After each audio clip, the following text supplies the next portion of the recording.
নজরুলের পক্ষেই সম্ভব হয়েছিল শহীদ রাষ্ট্রপতি জিয়াউর রহমানের কাঁধে চড়ে কবরস্থানে যাওয়া।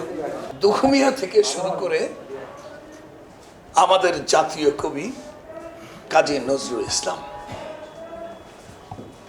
নজরুল ইসলাম এমনই ভাগ্যবান, পৃথিবীর ইতিহাসে একজন কবি লাশ একজন রাষ্ট্রপতির কাঁধে চড়ে কবরস্থানে যায়, এই ঘটনা বিরল।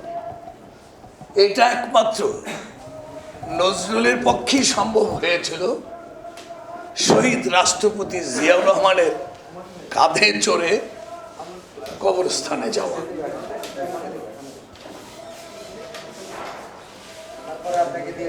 নজরুল সম্পর্কে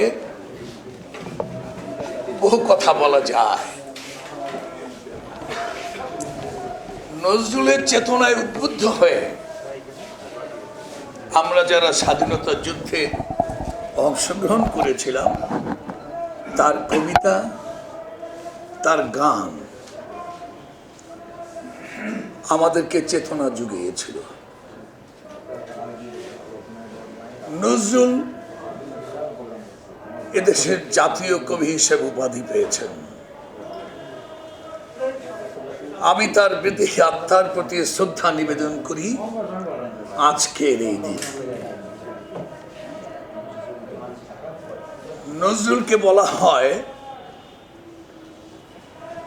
কতিপয়, মানে কি বলবো, আমি কারো সম্পর্কে বিষাদগার গাওয়ার অভ্যেস তো আমার নেই, তবে যারা নজরুলকে বলতো যে নজরুল হচ্ছেন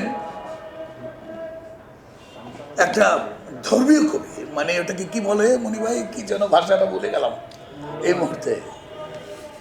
তো নজরুল আসলে কোন জাতের কবি ছিল না, সর্বযুগের সর্বজাতের কবি ছিল নজরুল, সাম্যের কবি ছিল।